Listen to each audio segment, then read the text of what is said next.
lugar, eu queria dar bom dia a todo mundo, né? Agradecer a presença, e eu queria dizer, como introdução, que para nós é importante essa conversa, porque a nossa agenda de sindicato é uma agenda cada vez mais complexa, né?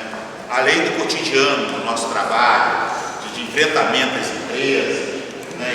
E nós somos um setor hoje muito plural, né? Nós temos as grandes operadoras do telecom, né? Como nós temos uma Vivo, nós temos uma Oi que está em decadência, mas temos a Vital agora, que está sucedendo com as suas subsidiárias, nós temos uma Claro, nós temos uma Telefônica, Vivo, e esse enfrentamento é um enfrentamento muito duro, porque são empresas multinacionais, né? As três, né? TIM, Claro e Vivo são empresas multinacionais que têm know-how muito grande e, obviamente, nós temos que trabalhar muito. Além da complexidade que nós temos das operadoras, nós temos dois segmentos que são extremamente precarizados, que são os trabalhadores e trabalhadoras do teleatendimento, né? que é uma legião claro. De homens e mulheres, muito mais mulheres nessa situação, em situação complicada, em situação que, por exemplo, trabalham 6 por 1, né? Enfim, com tudo isso que nós aqui temos feito. E o outro segmento também importante, que são os trabalhadores de rede, que são as prestadoras de serviço para elas. Sim. E aí a gente olha, as empresas vão muito bem, obrigado, né? É só ver o balanço dessas empresas, né? O programa de participação de resultados que nós temos com essas empresas não dá menos que 2 salários a mais para cada trabalhador dessas empresas. Em compensação, os trabalhadores das prestadoras são extremamente precarizados, salários baixos, condições de trabalho baixas, enfim, nós temos uma série de problemas que nós temos enfrentado. Mas esse setor é mais do que isso, porque nós temos acordo de satélite, acordo com, fechamos ontem, né, isso, Francisco, o pessoal de provedores de internet. Então é um setor muito grande. Então você tem gente muito bem aqui colocada e gente muito precarizada, uma base muito precarizada. Então nós temos um trabalho muito efetivo com isso. Ao mesmo tempo, nós temos essas questões novas que nos afligem. Nós temos a questão da fibra ótica, que às vezes a gente esquece de falar que essas novas tecnologias, elas são concomitantes. Nós temos a fibra ótica, nós temos o 5G, e agora o 5G já quase 6G, né? Os chineses já estão discutindo isso, e agora nós temos inteligência artificial. A combinação disso dá um sentido ao trabalho, um novo sentido ao trabalho. Um novo sentido para a sociedade, na cultura, na educação, na saúde, todos os segmentos da sociedade no mundo brasileiro, elas vão ser impactadas com esse combo de tecnologia. Sim. Né? E a inteligência artificial, que é o nosso tema de hoje, ela tem particularidade que essa sim impacta, porque ela vai substituir, né, a intenção. Hoje tem um artigo até grande no Globo falando um pouco sobre isso, que ela pode impactar, né, coisas que hoje as pessoas fazem de cotidiano. Mais do que isso, o input de como você vai fazer reorganizar o trabalho, a tecnologia, a inteligência artificial pode impactar. Então, essa discussão de hoje, esta conversa de hoje com o professor Sérgio Amadeu, que está aqui com a gente, eu queria agradecer a sua presença aqui, para que a gente possa entender um pouco, né, de como essa tecnologia, a inteligência artificial, ela surgiu, como ela está aqui, e de que maneira ela vai impactar. Então, primeiro ele vai falar e depois a gente vai abrir uma conversa entre nós aqui, porque cada um aqui pode até ter já informações de locais de trabalho, como isso está chegando, porque de alguma forma, sorrateiramente essas coisas vão chegando e a gente às vezes nem sabe. Mas enfim, nós vamos debater e conversar um pouco. Então, esse seria o primeiro momento. O segundo momento da nossa reunião será alguns informes da campanha da rede, na campanha de internet, dos prestadores de internet, né, de PPR das operadoras, que nós estamos finalizando essas questões de PPR agora. Obrigado, Sérgio. Obrigado. A palavra é sua agora. Obrigado.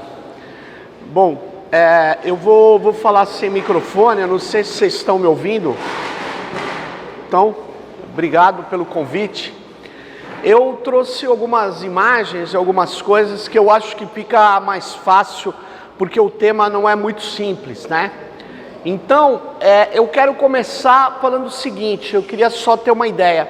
Quem daqui usa o ChatGPT ou já usou? Todo mundo? DeepSeek, Gemini. Muito bem. A minha pergunta segunda é o seguinte: quando vocês fazem uma pergunta e esse sistema responde, vocês agradecem? Não. Não? Não.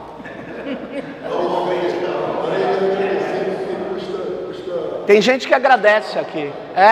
Então, esse cidadão que está aqui, ó, esse aqui é o Sam Altman. Ele é o executivo maior, o CEO, o presidente da OpenAI, né?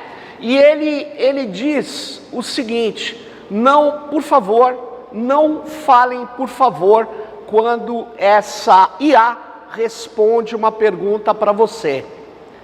Por quê? Por que ele pede para não falar obrigado?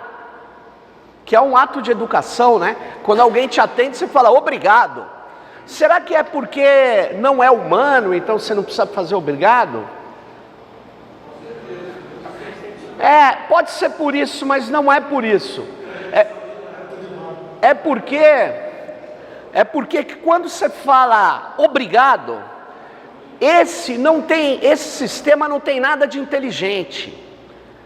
A inteligência, eu vou mostrar para vocês o que é a inteligência artificial. Esse sistema é um sistema automatizado. Quando você fala obrigado, como é que vai funcionar? Você teclou, ou no seu celular ou no computador, a palavra obrigado, não é isso? Essa palavra vai ser convertida em um monte de bits, que é 0 e 1, tudo bem? Linguagem de máquina, certo? E aí ela vai ser convertida, que você estava falando de fibra ótica, vai ser convertida em impulso elétrico, 0 e 1. E vai bater no interior da fibra óptica e vai até Fortaleza, onde tem um cabo submarino e um canhão de luz que vai empurrar esse monte de sinais luminosos que trazem os bits e vai lá provavelmente para os Estados Unidos e vai chegar numa estrutura gigantesca e vai chegar nessa estrutura uma palavra, obrigado. O que o sistema vai... Ele sabe que é obrigado? Não. Ele não sabe. O que ele vai ter que fazer? O que é obrigado?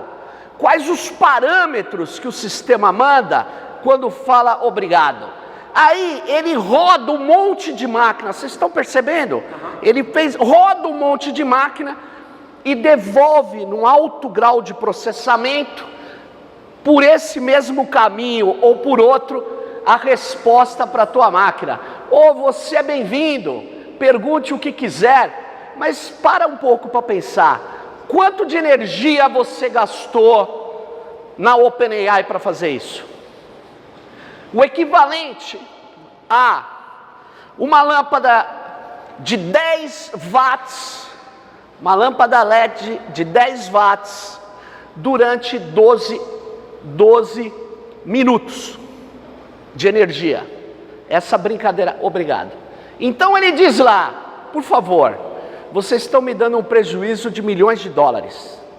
Estão entendendo? Vocês não estão falando com um sistema inteligente. Vocês estão falando com um sistema automatizado. Ele não é um software. É porque você põe aqui, você entrar no meu celular, eu tenho vários iconezinhos, OpenAI, ChatGPT, DeepSeek, fica parecendo que é um aplicativo, a inteligência artificial é um negocinho que está aqui dentro, mas não é não, Aqui dentro tem uma interface, Aqui dentro tem uma interface. O que é uma interface? Um lugar que você usa para acessar o sistema. E o sistema, ele é composto por grandes máquinas, por uma infinidade de máquinas que ficam em inúmeros data centers. Então a IA, ela não é um software. A IA é mais parecida com uma mega máquina. Alguém aqui viu o filme que mostrou o cara que construiu a bomba atômica? Vocês chegaram a ver? Como? O Oppenheimer? Vocês viram que eles construíram uma cidade para desenvolver todo aquele processo? Então, a inteligência artificial, que a gente chama de inteligência artificial, ela não é um software. Ela no final pode virar um software, mas ela é mais parecida com o projeto Manhattan. Ela é uma mega estrutura, é uma mega máquina. E essa foto, vocês estão vendo essa estrutura aqui? Vocês estão vendo o tamanho disso? Isso, ó, é um data center, um data center de hiperescala entre os milhares de data centers, dos quais o Google tem uma parte, a Amazon tem outra, a OpenAI tem outra. Então são estruturas gigantescas. Quantos trabalhadores vocês acham que trabalham nessa estrutura aqui, ó? Não chega a 50 trabalhadores. Por que não chega a 50? O que tem aí dentro? Muitas máquinas rodando placas de alto processamento, placas que chegam a custar $10.000 cada uma, de processamento do quê? O que ela processa? Dados. Então, na verdade, esse é um outro data center do grupo Meta na Irlanda, gigantesco. Na verdade, você tem estruturas gigantescas e que eu não vou entrar muito em detalhe, mas que você precisa entender o seguinte: ela segue uma lógica do que se chama inteligência artificial. Não existe só um jeito de fazer inteligência artificial, mas a abordagem dominante que se usa hoje de inteligência artificial é que considera a inteligência como uma capacidade de realizar tarefas complexas de classificação usando o que seria parecido com as redes neurais. Então, olha só, essa abordagem a gente chama de conexionista, que é muito parecida com a de aprendizado, que a inteligência é a capacidade de aprender com a experiência. Então, congela essa imagem e fica ligado. Tudo que a gente chama de inteligência artificial é essa abordagem? Não. Mas o que mais se tem usado hoje pelo Google, pela Amazon, pela OpenAI, sabe o que é? É essa ideia. Então eu pego a experiência, transformo em dados e classifico esses dados, extraio os padrões desses dados. E é isso que nós estamos falando. Quando vocês falam de inteligência artificial, eu digo a vocês estão falando de sistemas estatísticos e probabilísticos que usam uma quantidade enorme de dados para extrair padrões que são ajeitados num processo que você já deve ter ouvido falar de treinamento. Esse processo de treinamento nada mais é que extrair padrões e criar um modelo. Esse modelo você vai acessar do seu computador, do seu celular, mas ele não cabe numa maquininha. O modelo da OpenAI não cabe num disquete, não cabe numa máquina, não cabe muitas vezes em um único data center. Porque nós estamos falando de estruturas gigantescas. E ela surge aqui, ó. Esse cara aqui é o Rosenblatt. O Rosenblatt, na década de 50, ele criou a primeira rede neural artificial, que tem essa abordagem conexionista, a primeira rede neural. E ela ligava dois neurônios, não podia dar certo, você entende, né? Por quê? Porque não tinha computador na época, você tinha que construir o teu computador. Então, ele construiu o computador dele. E ele fez o quê?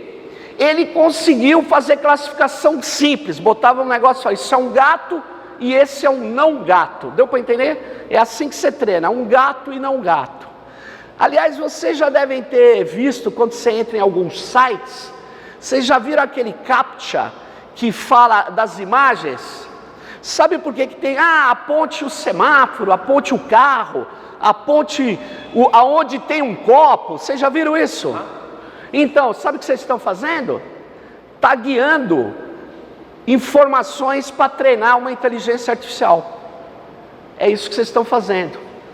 Por quê? Porque para treinar uma inteligência artificial, eu preciso de muitas informações para extrair padrões. Mas eu vou melhorando isso, que eu vou chegar lá. Então, o Rosenblatt, que é esse cara que fez a primeira rede neural nos anos 50, foi um sucesso, mas logo caiu em crise, porque não tinha dados e não tinha processamento.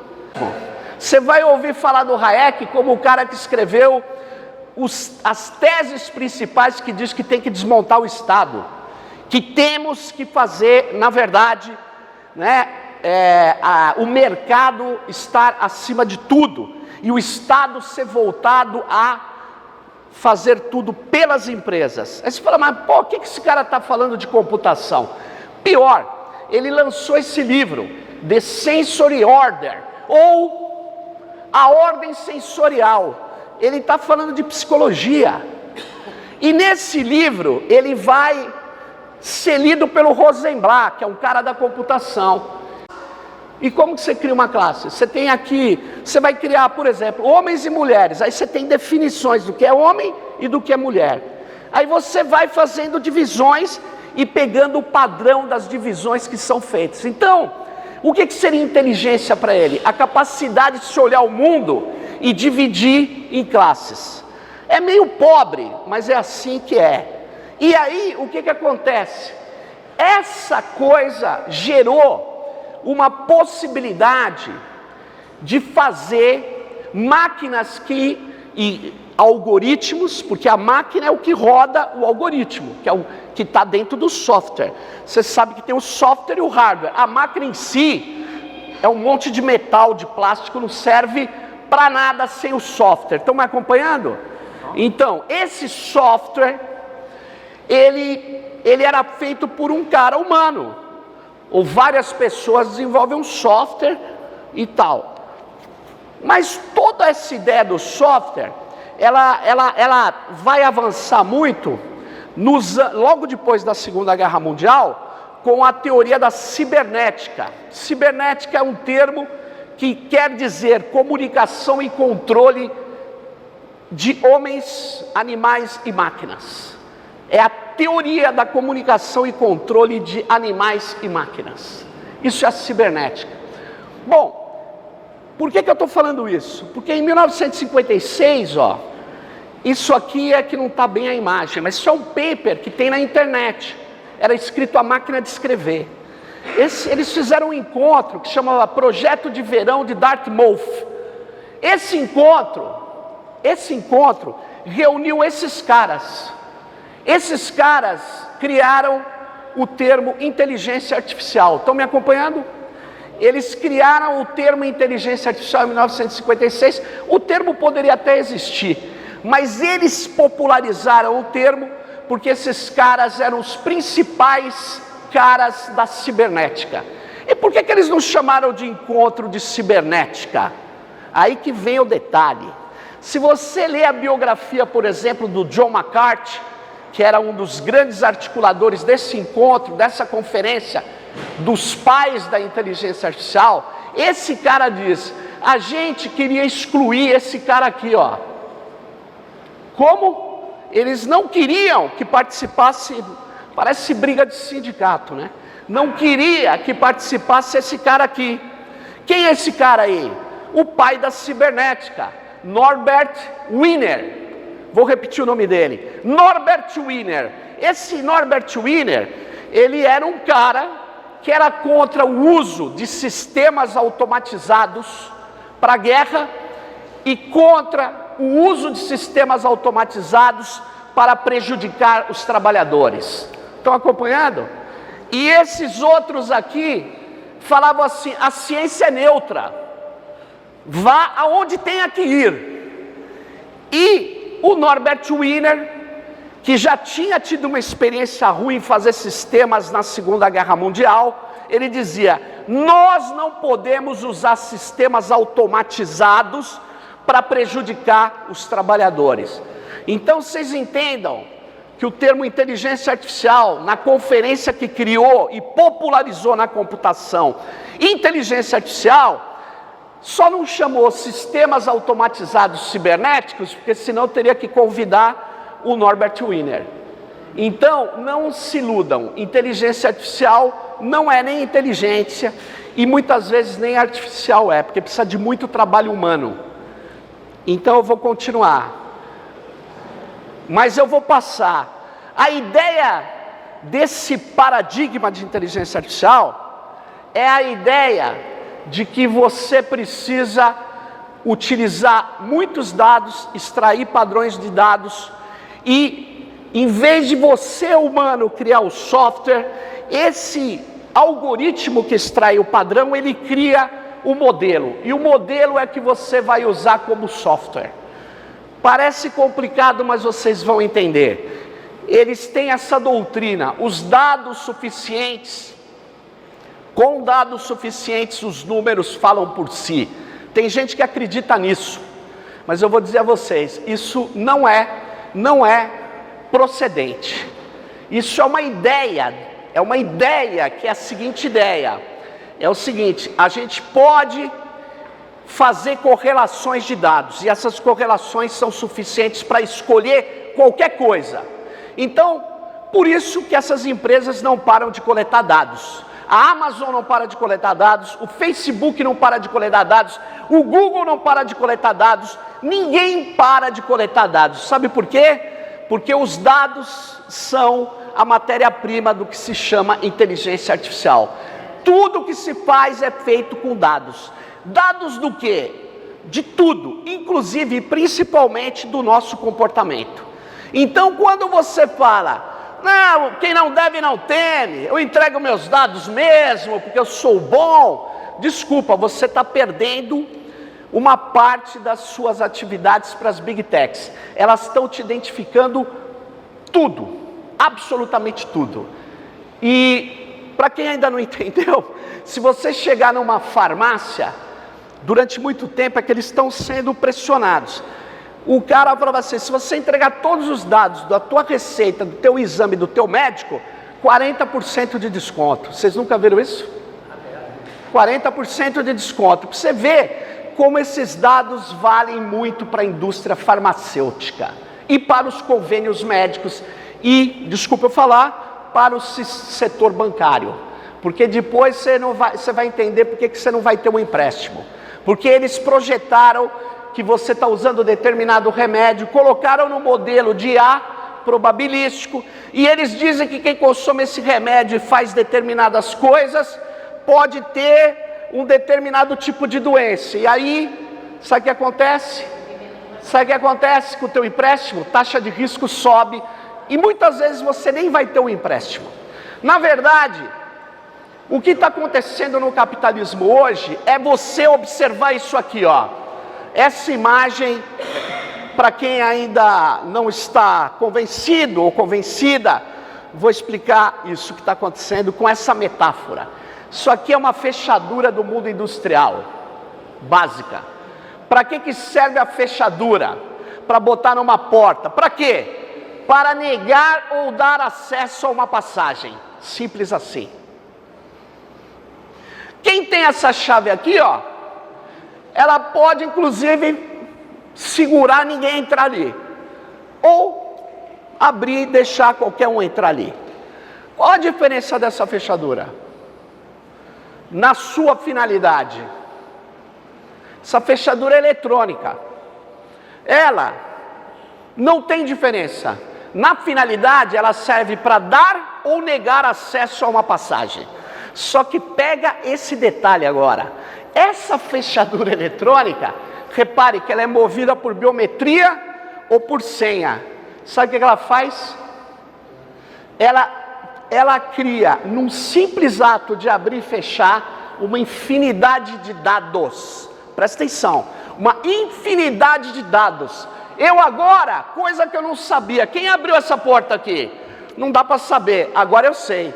que hora abriu, quantos segundos foi aberto, quantas vezes por dia, por mês, por ano. Eu crio num único ato uma enorme quantidade de dados. Por quê? Porque isso é a economia digital, não é só digital. Ela é digital e cada vez mais dataficada.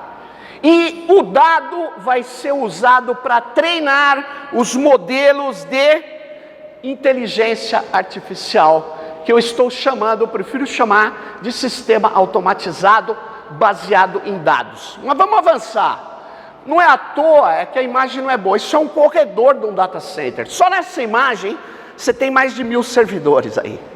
E aí, também aqui não está muito bom, mas repare, no ano 2020, os Estados Unidos tinham aproximadamente 39% dos armazéns de dados, os maiores armazéns de dados que a gente chama de hiperescala, os grandes armazéns de dados, existia mais ou menos 600 no mundo, a China tinha 10%, Estados Unidos 39%. 4 anos depois, os Estados Unidos têm 54%, de 1.200, aqui ó, 1.200 data centers de hiperescala, 1.200, eles têm 54, a China cresceu um pouco também, o resto do mundo percentualmente encolheu. Por que eles querem armazenar tanto dado mesmo? Porque eles são trouxa? Porque eles gostam de criar problema? Para alimentar a IA. Sem dado, você não alimenta a IA. Você traz os dados do planeta para lá. Então eles estão o tempo todo coletando dados em todo e qualquer lugar. E agora, quando o Trump, esse cara que vocês estão vendo, presidente dos Estados Unidos, assumiu, não sei se vocês viram, ele anunciou um projeto que se chama Stargate. Vocês pegaram isso? Stargate. Stargate é um investimento de 500 bilhões em infraestrutura da IA, para que os Estados Unidos continuem liderando a IA. Presta atenção, 500 bilhões de dólares. Você sabe o que é 500? Vocês fazem ideia do que são 500 bilhões de dólares? Não fazem ideia? Para fazer 10 data centers, 500 bilhões de dólares. 500 bilhões de dólares é pegar toda a produção do Brasil no ano e dividir por 6. E pegar 1/6 de tudo que o Brasil produziu no ano e botar em 10 data centers. Vocês estão ligados ao tamanho do negócio? É muita grana, é muito poder computacional para se manter os americanos na liderança do que eles chamam do quê? Inteligência artificial. Então, isso aqui eu não vou poder falar, mas a gente acompanha o treinamento. Presta atenção, o que é treinamento? Vocês nunca ouviram falar essa expressão? Treinamento de IA? Já ouviu? O que é um treinamento de IA? Treinamento de IA. Eu pego uma base de dados ou várias, coloco numa estrutura de processamento com milhares de máquinas, eu calculo, e eu extraio o padrão dos dados do jeito que eu quero. Estão acompanhando? E aí no final, para que eu extraio o padrão?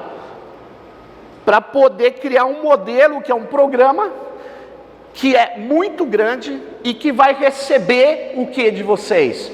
Perguntas, ou ele vai fazer análise de imagem, ele vai trabalhar na medicina. Ele não é inteligente, ele tem finalidades, mas ele é treinado com a base de dados. Muitas vezes a base de dados, se é para trabalhar com pessoas, que ele retirou da gente.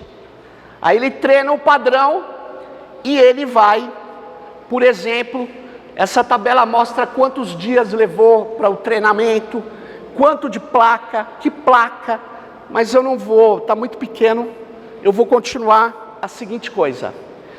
Isso aqui vocês também não estão vendo, eu peço desculpas, mas eu vou ler, isso é uma patente usada pela Samsung que usa IA. Vou falar muito rápido. Se vocês quiserem, essa apresentação está aqui, quem desconfiar, vá nessa patente aqui, ó. Essa patente está no escritório de patentes dos Estados Unidos. E ela diz: aparato e método para determinar o estado mental do usuário. Você vai falar o quê? Estado mental. É um termo que eles vão definir como, eu definiria como humor. Ele chama de estado mental. Mas o que é isso? Se você olhar aqui, a patente é da Samsung. Aí você fala: mas o que você está trazendo? Para que você fica lendo patente? Porque eu sou pesquisador dessa área. O código da IA é fechado. Como é que eu sei o que ela faz? Eu vou na patente, porque eles registram as patentes. Então o nosso grupo de pesquisa lê um monte de patentes dessas big techs, dessas grandes corporações. E aí não tem o código, mas tem o milagre. Tem o que ela quer fazer. E aqui, vou resumir. Eles treinaram um modelo com pessoas que estavam com medo. E como ela usava o celular. Vocês estão acompanhando? Como que ela usa o celular? Pegaram 10 mil pessoas que estão notoriamente nervosas. E eles extraíram o padrão do cara nervoso. Estão acompanhando? Aí, um cara que está muito triste. Pegaram milhares de pessoas que eles sabem que está muito triste. E pegaram como que ele digita. Pegaram um cara que está calmo. Como digita. Estão acompanhando? Aí, eles treinaram o quê? O modelo. Quem treinou? A Samsung. Então, o exemplo dessa que eles dão nessa patente é muito louco. Eles sabem que o cara está numa estrada e deu uma baita freada. Por quê? Porque o GPS diz que o carro está na estrada, para o celular. Eles sabem que o cara tomou um susto. E ele sabe como que a pessoa que estava digitando digita. Então ele identifica o que eles chamam de estado mental. Aí você vai falar: mas para que isso? Não sei. Mas isso é feito com aprendizado de máquina, que é a IA realmente existente. Estão entendendo? Estão pegando dados e coletando tudo. Pega a biometria facial, que é uma moda nas cidades e é uma tragédia. Tudo é biometria facial. Por quê? Porque eu vou identificar todo mundo, tal. Vocês vão ver o que vai acontecer, mas tudo bem. Como que funciona a biometria facial? Eu pego milhares de fotos, e ela faz isso, ó. Ela metrifica tudo a tua cara, ela não é analógica. Ela não tem a tua foto mais. Depois que treinou o modelo, vou repetir, depois que treinou o modelo, essa foto não é mais necessária. Eu pego 50 mil fotos e metrifico todo mundo. Um cara grande, um cara pequeno, um rosto grande, um rosto menor. Tiro as métricas, estão me acompanhando? Aí eu vou mostrando rostos e depois do treinamento eu tenho que saber se o modelo foi bem treinado. Qual é o erro do modelo? Como é probabilidade e a estatística, porque é a extração de padrões estatísticos, estão acompanhando? Como é probabilidade, vai ter um erro. Vai ter um erro. 5%, 2%, 3%, depende do treinamento para extrair padrão. Acompanharam? No começo, você colocava fotos de negros e o sistema não reconhecia. Sabia por quê? Sabe por quê? Ele não foi treinado. Ele foi treinado só com branco. E aí, sabe o que acontece? Ele não reconhecia. Dava um mega erro. Mega erro. Hã? O treinamento é racista. Você não sabe disso? Você acha que isso aí não é nada, você vai ver no final da minha apresentação. Se vocês quiserem eu acabo logo, mas eu estou tentando explicar. Essa métrica, mesmo depois de um treinamento com vários tipos de fenótipo, porque no mundo não tem raça entre humanos, tá? Mas existe racismo, porque os europeus inventaram. Os europeus inventaram que cor da pele é raça. Estão ligados ou não? E depois que eles inventaram, porque biologicamente não existe. Biologicamente não existe, mas existe fenótipo. Eu sou baixo. Quer dizer, parece, né? Mas na verdade eu sou alto. Não, eu sou baixo. Tem gente alta, tem de todo jeito. Tem padrão humano, não tem um padrão? Você não pode falar, humano é só alto, não é? Você tem um padrão, tem diferenças. Mas isso constitui raça. Então, na verdade, o que eu estou falando é o seguinte. Voltando para o que se chama de IA. Uma IA que tira biometria facial, estão me acompanhando? ela é incapaz de traduzir um texto. Sabe por quê? Porque ela não foi treinada para traduzir um texto. Ela não é inteligente, ela não é um garotinho de 2 anos que não sabe nada, mas ele sabe correr atrás da bola, abrir a porta, falar papai, dar um tapa na cara do irmão, ele sabe tudo isso. Mas ele não, isso aqui não é, isso aqui são sistemas específicos. Estão acompanhando? Então não caia na esparrela. Esse é um sistema que mede a biometria, tá bom? Esse sistema que mede a biometria, mesmo sendo muito bem treinado, ele continua sendo estatística e probabilidade, que foi treinado para criar um modelo com alto poder computacional, mas continua sendo probabilístico, ou seja, vai ter erro. Um erro do Sérgio Amadeu, um cara mais velho, onde eu moro em São Paulo, em Sumaré, eu passei por uma câmara e falei, o Sérgio Amadeu é um criminoso, estamos ligados? Vai vir lá em São Paulo é rota, vai vir aqueles carros cantando pneu, batendo porta, e vai descer lá um cara, um mané qualquer, vai olhar para mim e vai falar, você aí está sendo procurado, mão para a cabeça, aquelas coisas, teatro. Só que ele vai olhar e falar, o cara é mais velho, o cara é branco, no Brasil, né? Aí eu já vou falar assim, ô capitão, ele vai falar, como é que você sabe? Eu falo, porque eu conheço isso aqui. Eu vou falar, essa unidade rota é da região central, mas essa daqui é do Jabaquara. Ele já vai falar, puta, aí ele falou, ferrou. Ô doutor, aí ele já vai chamar de doutor, ô doutor. Mas nós vamos ter que ir para a delegacia, ó, reconheceu você, vai chegar, não vai acontecer nada comigo. Mas e se ele pegar um erro lá na periferia de São Paulo, Capão Redondo? Você acha que eles vão chegar assim? Vocês acham que eles vão chegar, ô doutor? Então, na verdade, a Anistia Internacional e várias cidades do mundo, exatamente por ser sistemas perigosos, eles baniram o reconhecimento facial. Por IA. Eu não estou falando em câmera para ver o carro que entra e sai da garagem, tá? Isso aí você pode, o condomínio fica gravando, não é disso que eu estou falando, de reconhecimento facial. O cara põe um sistema automático, treinado, que vai ver milhares de pessoas no estádio e vai mapear todo mundo. Estão ligados? Aí eu sou radicalmente contra. Mas isso é a minha opinião, vocês podem ter outra. Pega um LLM, vocês já ouviram falar de LLM? Eu já vou chegar no mundo do trabalho. Vocês já ouviram falar de LLM? Large Language Model. O que é um LLM? É um grande modelo de linguagem. Exemplo, ChatGPT.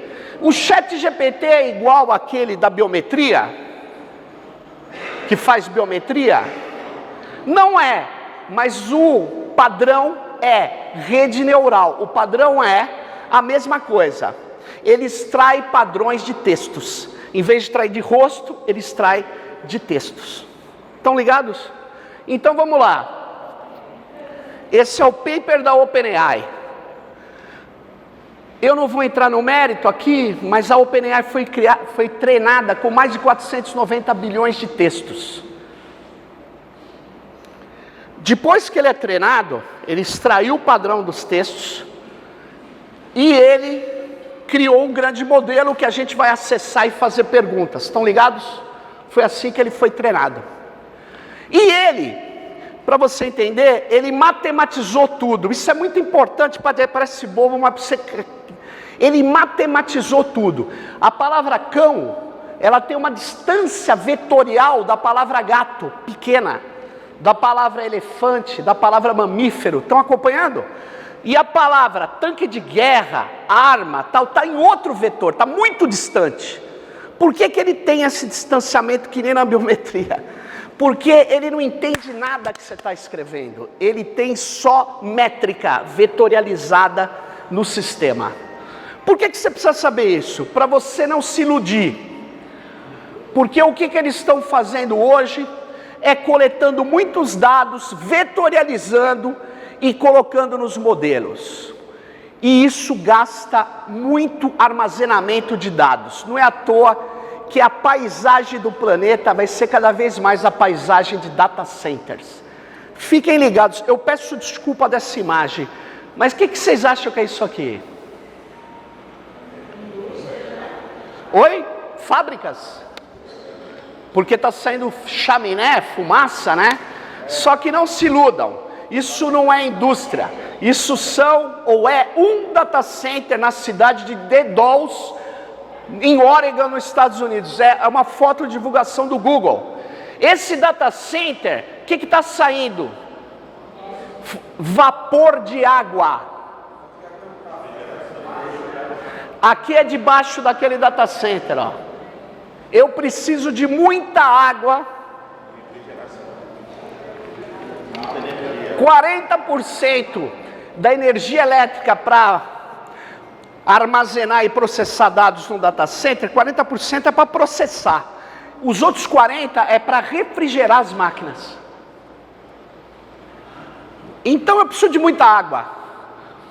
Aqui também não está dando para ver, mas se você olhar aqui, ó, ele gasta 355 milhões de galões de água, que é metade do uso de água da cidade de Dedalus. Então o data center, ele é medido em quê? Em dois fatores, energia e gasto de água. É basicamente isso.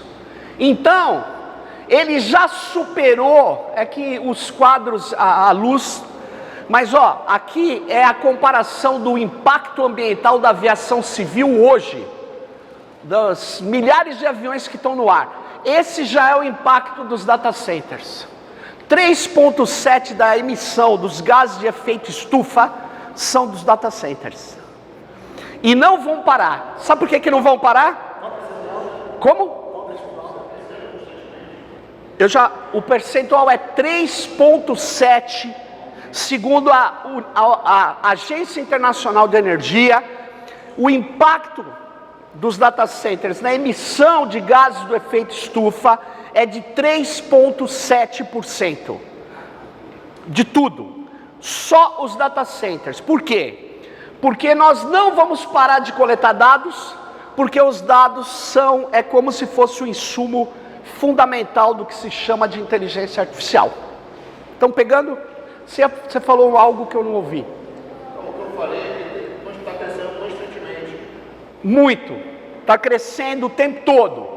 E aí, ó, esse aqui é o data center que o Snowden nos alertou. Olha o tamanho do carro, pessoal. Olha o tamanho do carro aqui, ó. Esse aqui é o data center, um data center do governo americano, da NSA, National Security Agency, que é o data center que armazena os dados da espionagem global dos Estados Unidos. Mas esse é só dessa coisa selecionada. Bom, como vocês estão vendo até agora, inteligência artificial é sistema automatizado que precisa de muitos dados para gerar modelos. E eu preciso de muito armazenamento e muito processamento. Bom, vai faltar energia. Vai faltar energia, mas eles já resolveram, ó. Big Techs backs small nuclear. Eles estão autorizados, a Amazon, a Microsoft, a criar reatores nucleares small, pequenos, para gerar energia para os data centers. Olha só. Aí você fala, mas é energia limpa, energia nuclear. É limpa e perigosa. Por quê? Os países europeus alugavam na África territórios para guardar o lixo nuclear, que é extremamente tóxico e perigoso. E hoje isso não é possível mais. Então eu queria chamar a atenção de vocês. A inteligência artificial vai parar? Não. E o que ela vai gastar então? Energia, energia, energia. Quem diria que algo que é imaterial, intangível, digital, fosse ter um impacto ambiental tão nefasto? E uma outra coisa que eu quero chamar a atenção de vocês, e os sindicatos precisam estar ligados nisso, olha só, Number of Significant Machine Learning System. Vou explicar o que é isso. É o número significativo de sistemas de aprendizado de máquina. O que é o sistema significativo de aprendizado de máquina? Aprendizado de máquina é isso que existe hoje de verdade. Aprendizado de máquina é pegar um monte de dados, tirar padrão, criar um modelo. É isso. Tem várias técnicas, modelos de linguagem são técnica específica, biometria é outra, Beleza, mas todos são um tipo de aprendizado de máquina profundo. Essa curva aqui, ó, mostra, essa lilás, que o aprendizado de máquina em 2022, dos 50 e tantos modelos mais avançados, todos eles foram feitos no interior das Big Techs, em conjunto com a universidade, essa linha azul aqui, ó. Olha só.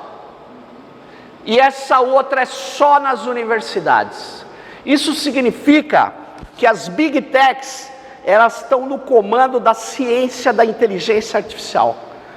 Elas estão fazendo só dentro delas. Aí você fala, isso não é bom? Claro que não, porque a universidade não seguia só por lucro.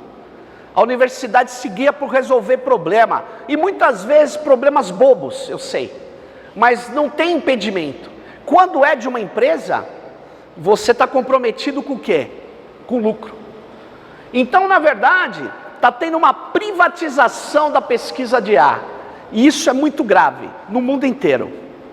E, portanto, só para vocês entenderem agora, o próprio DeepSeek é a IA chinesa, que todo mundo falou, nossa, ela deu um baile nos americanos. Vocês ouviram falar isso ou não? A IA chinesa, por que é considerada que deu um baile nos americanos? Porque eles têm dificuldade de comprar chip, placa de processamento, porque os americanos boicotam, vocês devem estar lendo isso. Os americanos boicotam a compra de chips de última geração, estão boicotando. O que eles apostaram? Em matemática. Matemática. Nós estamos falando de matemática. O que eles fizeram? Eles fizeram um modelo de treinamento que precisa de menos máquina que a OpenAI, e o resultado foi o mesmo. Então eles deram um baile assim, com 13%, eles gastaram 5,6 milhões de dólares e treinaram um modelo gastando 2,7 milhões de horas de GPU H800, que é uma placa de alto processamento da NVIDIA. Tem alguma relação de potência gasta desses 5,6 para 50 milhões do consumo de energia? Eles gastaram menos energia. Eu não sei quanto, eu não tenho esse cálculo. Eles gastaram menos energia. O modelo GPT-4 gastou, enquanto eles fizeram algo parecido com 5,6 milhões de horas treinando as máquinas nos data centers, olha só, o GPT-4 gastou 50 milhões de dólares. Esse que a gente pergunta foi treinado com 50 milhões de dólares de treinamento. Bom, esse é um corredor de um data center, como você está notando, essas estruturas que não tem muitos trabalhadores, mas tem muitas máquinas, porque nós estamos falando de nada inteligente. Nós estamos falando de sistema automatizado que precisa de muitos dados e precisa de muito processamento para poder rodar. Muito bem. Travou aqui, então ferrou. Tá bom, eu vou... É uma pena porque tem imagens aí que são interessantes, valem mais do que as palavras. Mas eu vou então dizer o seguinte, o que eu falei até agora é que se você for ser rigoroso, nós estamos falando que o capitalismo chegou a uma fase onde o sistema automatizado, ele penetrou em vários setores da economia, naqueles setores, inclusive, que são de atividades cognitivas. O que eu quero dizer com isso? Antes diziam que os robôs iam substituir os trabalhadores braçais. Negativo. Não que os robôs não possam substituir no futuro, mas eu pegar esse modelo, presta atenção nisso, esse modelo que a gente chama de IA, e colocar dentro de um robô, e fazer esse robô levantar o braço, cara, é um negócio muito difícil. Fazer ele olhar com o sensor dele e descobrir que vem vindo uma pessoa, e ele tem várias coisas. Fazer ele falar, então, aí eu preciso pôr uma inteligência, outra treinada para falar. Por quê? Porque não é inteligente. Vocês estão percebendo? É um monte de sistema que eu tenho que fazer caber numa memória. Então, cara, lá na Inglaterra eles põem um robô não humanoide, que é um carrinho assim, mas que tem um monte de sensor que vai desviando. E tem um cérebro eletrônico lá dentro treinado para extrair padrão do que é um poste, do que é uma rua, entendeu? Ele foi treinado, o software. Agora, lá vale a pena, porque o trabalhador custa muito caro, trabalhador manual. Aqui não. Eles não vão substituir trabalhador manual e limpador de rua por robô, porque é mais caro o robô. Se for mais barato, eles vão substituir. Estão acompanhando? Agora, aonde está o problema do emprego na IA? Essa IA realmente existente. Está nos grandes modelos de linguagem. Ela está no trabalhador de escritório. Esse é o primeiro impacto derradeiro. Por quê? Porque o cara que trabalha só fazendo registro, fazendo resumo, de certa maneira, fazendo controle, eu consigo treinar um modelo para fazer tudo isso. E se eu consigo treinar um modelo para fazer tudo isso, isso vai ser feito. E aí eu vou deslocar esse trabalhador. Vou dar um exemplo. Mas você tem que... Um escritório de advocacia. Tudo bem? Posso continuar. Eu compro uma interface de programação na OpenAI. Eu não vou comprar uma assinatura para usar o prompt. Prompt é aquela caixa que eu faço as perguntas. Não. Eu vou chamar um cientista de dados ou um engenheiro da computação, ou o meu primo que sabe Python, ou o João que sabe estatística pra caramba, não importa. Eu vou pegar as minhas petições, estão acompanhando do escritório? Vou pegar as minhas petições, digitalizar, e com a interface de programação eu tenho um acesso diferente ao sistema da OpenAI. Aí eu coloco todos os minhas petições lá dentro. E aí eu uso o modelo pré-treinado da OpenAI. Eu uso. E eu começo a fazer o seguinte, agora pegue as 30 petições que tratam de divórcio e faça um modelo para mim. O que ele vai fazer? Ele vai pegar aquela estrutura e vai fazer aquele modelinho. Ele faz isso em quantos segundos? 1, 2? Porque ele usou o modelo pré-treinado da OpenAI e agregou coisas do escritório dele. E aí ele extrai padrões. Então ele tinha 10 estagiários, agora ele precisa de um só. Para fazer o quê? A revisão do que foi feito.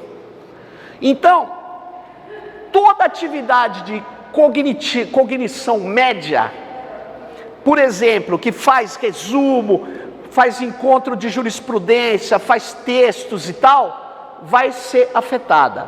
A programação básica da ciência da computação vai ser afetada, porque também é um tipo de linguagem. Aí eu ponho só dois caras para acertar e testar o programa que foi feito.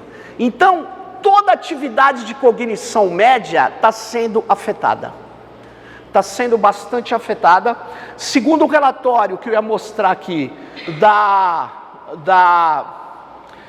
do FMI, que saiu ano passado, 40% dos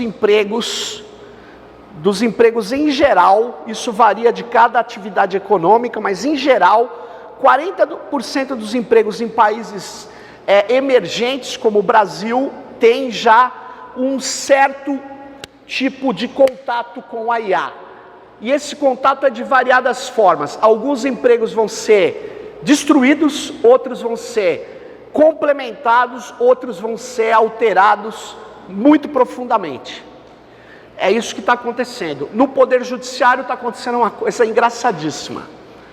Os juízes estão usando esses chats para poder zerar o número de processos dentro do Judiciário. Olha que loucura. Então eles vão colocando as causas lá, o padrão está tomado, ele tem as leis que ele quer, ele põe um revisor porque ele sabe que é estatística e portanto o sistema vai errar, vai alucinar, vai inventar coisas. E aí ele põe um cara lá para olhar, e eles vão derrubando ali. Eles fizeram já 78 mil processos em tempo recorde, e estão derrubando. Só que os escritórios de advocacia estão ampliando a capacidade de fazer petições. Então, na verdade, nós estamos elevando de maneira muito forte o número de judicializações. Então, na verdade, o que está acontecendo com isso que a gente chama de IA? São sistemas automatizados que elevam a produtividade. Elevam a produtividade e algumas vai elevar e vai prejudicar o trabalhador. Outros vai complementar. Pega um caso de extração de padrões que é muito grave. Eu tenho um aluno que é dublador de game. Estão acompanhando? Dublador de game. E aí o que acontece com esse dublador? Acontece o seguinte: a voz é muito fácil de extrair padrão. Você converte a voz em dígito, certo? Essa voz eu posso colocar dentro a mesma voz, o mesmo padrão de voz, falando alemão. Não tem nenhum problema. Então, a categoria, os trabalhadores dubladores, estão com os dias bastante difíceis pela frente. Nos Estados Unidos eles fizeram um acordo. A NBA, vocês conhecem a NBA? Os caras ganham muita grana, mas eles querem ganhar muita grana. Então eu ia mostrar a imagem. A NBA, o cara hoje que joga basquete, ele tem um monte de sensor na roupa. Não sei se vocês sabem. Um monte de sensor na roupa. Então o técnico depois avalia, esse cara ficou com a temperatura dele muito elevada durante o jogo. Olha só, quando ele perde, a temperatura cai, eleva, não sei o quê. Eles monitoram tudo. E aí o sindicato da NBA falou assim: vocês não podem usar dados de machine learning, que é a IA realmente existente, para negociação salarial. Porrada aqui, porrada ali. Como eles são caras, você imagina a NBA fazer uma greve, quanto que os caras perdem de dinheiro. Eles botaram no acordo coletivo que não pode usar machine learning para fazer negociação. Não pode. Não pode usar. O que está acontecendo então em vários lugares do mundo? Os trabalhadores estão se organizando para poder fazer exigências sobre a implantação desses sistemas automatizados, que a gente chama de IA, nas suas categorias. Primeira coisa que os trabalhadores estão fazendo em vários lugares, sabe o que? Inventário. Aonde a IA está chegando na sua atividade? Aonde ela está? Ela está só no escritório? Ela está no sistema de cálculo? Ela está onde? Vocês sabem? Então, tem que ter um inventário. 2, depois que tem um inventário, vocês têm que ver o seguinte: que tipo de categoria vai ser deslocada? Por exemplo, trabalhador que trabalha com... Como? Isso, com atendimento de URA e tal. Da call center, obrigado. Trabalhador de call center. Na minha opinião, boa parte desses trabalhadores vão ser limados. Se não for feito nada. Limado é excluído. Vou explicar por quê. Porque em breve você vai aprimorar os sistemas de extração de padrão de voz, de conversão de voz em texto e de texto em voz. Mas ainda é precário. O que está vindo por aí é de grande qualidade. Aí sabe o que acontece? Eu tenho vários modelos treinados, alguém fala com a URA e ela vai falar mesmo. Em que sentido? Ela está treinada, ela extraiu padrões e ela vai responder como um humano. Ela vai se aprimorar. Então você precisa fazer um inventário. o inventário tem que saber onde é. Quem vai ser deslocado? A categoria vai lutar para que esse trabalhador seja realocado ou não? Estou perguntando.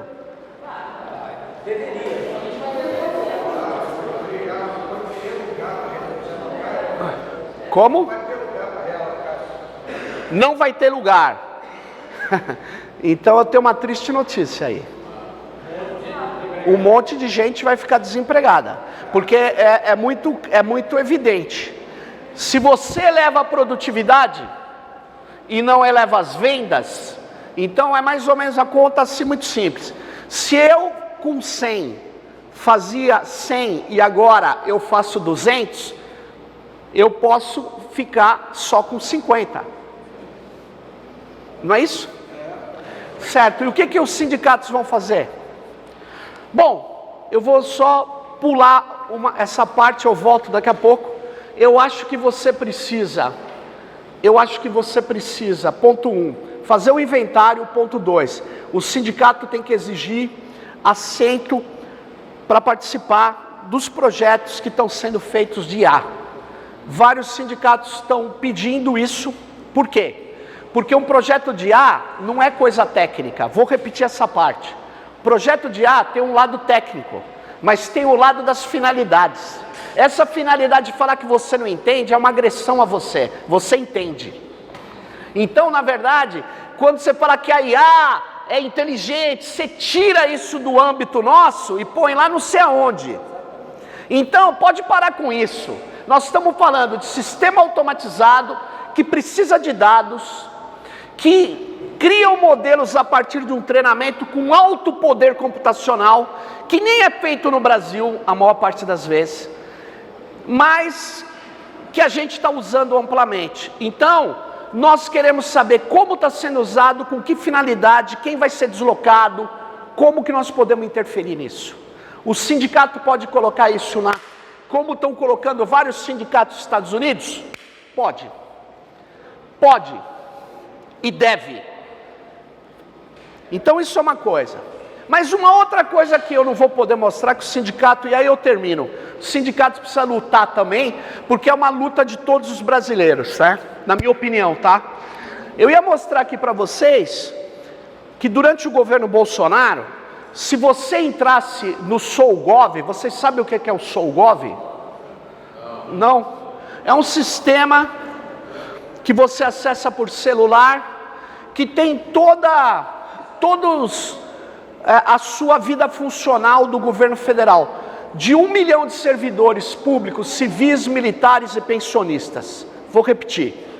Se eu sou da universidade, eu sou servidor federal, sou concursado. Se eu quiser pegar meu olerite, eu tenho que entrar no SouGov. Deu para entender? Se eu quiser saber se eu vou ter férias, eu tenho que entrar no SouGov.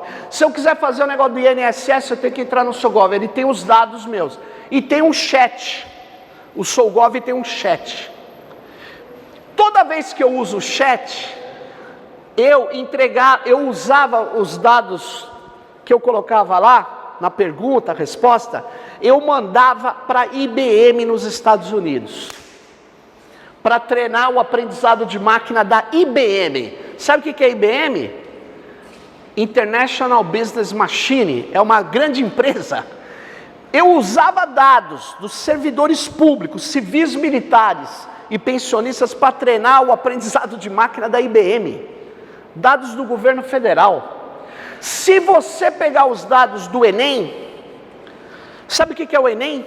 Desempenho escolar de estudante. Chega no final, tem o SISU. Sabe o SISU? Para você escolher as melhores vagas.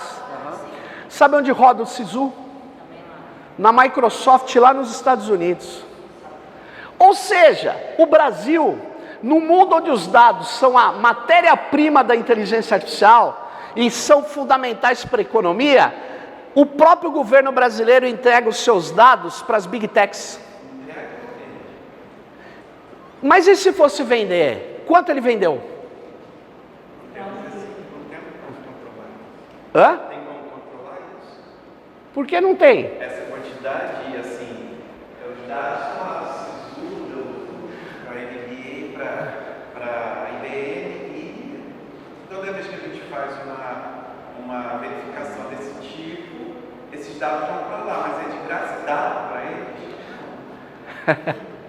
É de graça.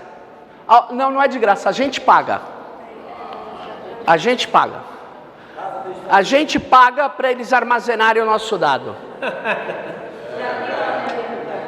A gente que paga. É como se o dado fosse uma coisa boba e que nós pagamos. E eu queria falar, os sindicatos têm que entrar na luta pela soberania digital.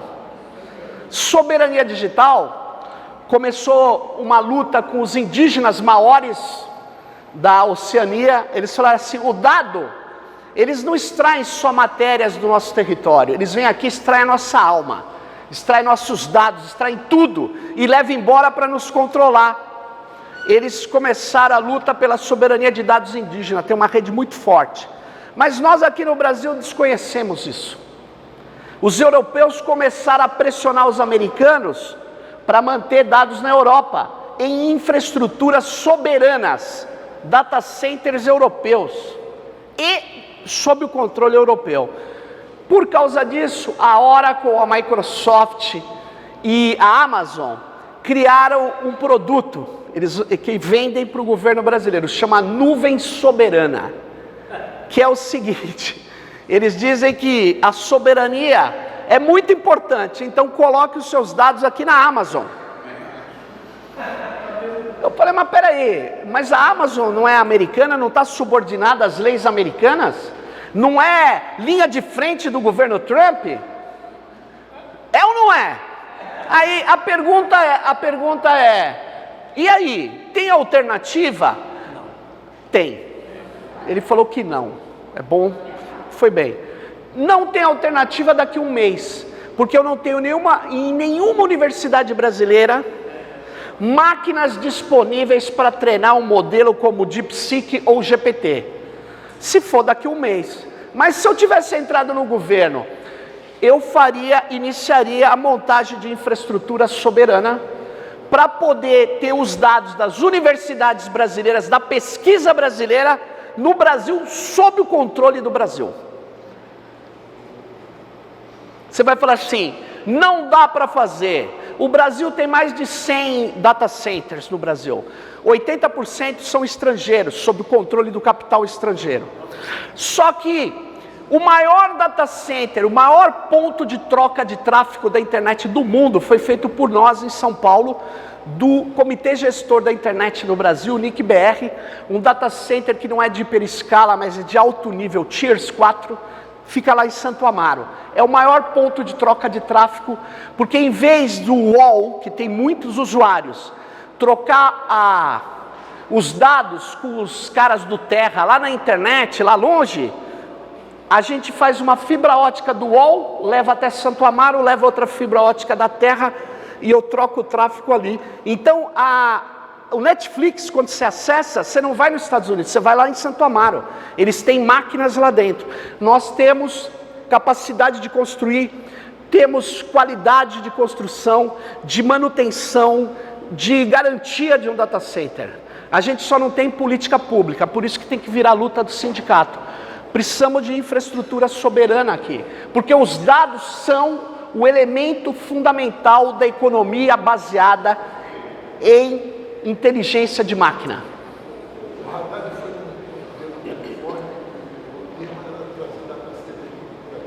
Trazer as Big Techs para o Brasil não precisa, elas já estão aqui. O Haddad, eu vou terminar porque eu já falei demais, eu agradeço, eu não sei se... Eu vou dizer o seguinte, ele acabou de falar uma coisa importante, que eu acho que quem não sabe precisa saber. O nosso ministro da Fazenda foi para os Estados Unidos e disse que vai dar isenção tributária para trazer data centers para o Brasil. Bom, eu queria dizer o seguinte, eu tenho um texto, depois eu posso passar para vocês, onde eu faço ponderações, me coloco contrário a isso. Primeiro porque os data centers já estão vindo para o Brasil, porque o Brasil tem muita energia. Vou te dar um exemplo. Um data center, antes dele ir para os Estados Unidos, que está sendo construído no norte do estado do Rio Grande do Sul, vocês podem depois dar uma busca. Esse data center, quando ele tiver na capacidade toda de uso, ele vai consumir o equivalente de energia, a metade da energia consumida no Rio Grande do Sul hoje. E o Ministério das Minas e Energia deu uma prioridade de uso energético para a empresa estrangeira que está construindo o data center aqui. Quantos empregos vai gerar? 50? É importante ter estruturas? É. Mas será que é importante estruturas que só vêm aqui para poder gastar energia? Estou te perguntando. Não, eu não. Ela vai gerar quanto de grana aqui? Porque tem essa também, ela pode gerar muita grana aqui. Eu não sei, mas eu estou dizendo o seguinte, ele vai dar isenção tributária. Essa empresa não precisava de isenção tributária porque ela já está construindo. Não sei se você entendeu. A Microsoft está construindo lá em Fortaleza. Fortaleza, por que é importante Fortaleza? Porque lá saem os principais cabos submarinos do Brasil. Sabia disso? Sai lá. E vocês são da área de telecom, né? Eu tenho lá engenharia de telecomunicações, lá na universidade, e tem Minas Gerais, tem várias engenharias. As nossas engenharias não fazem o que devia fazer, que é o Brasil. O Brasil tem, por exemplo, na região norte, uma situação muito peculiar. Nenhum país do mundo tem a hidrografia da região norte.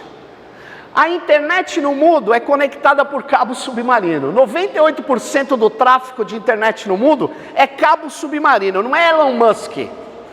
Não é satélite. Satélite passa menos informação que fibra ótica. Isso é básico. Isso é básico.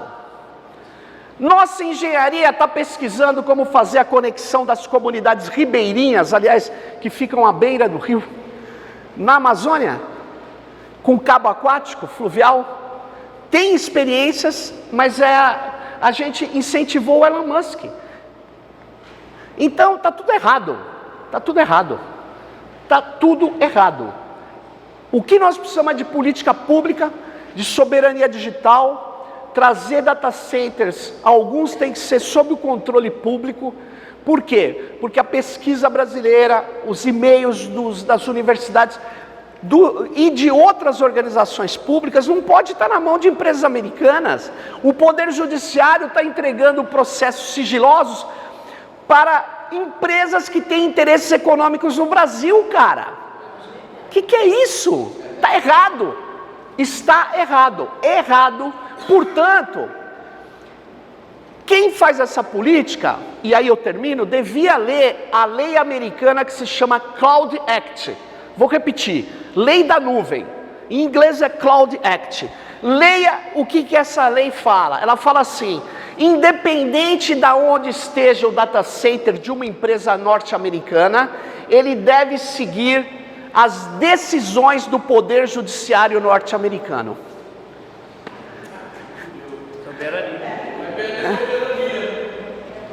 Soberania deles é expansiva, a nossa inexiste.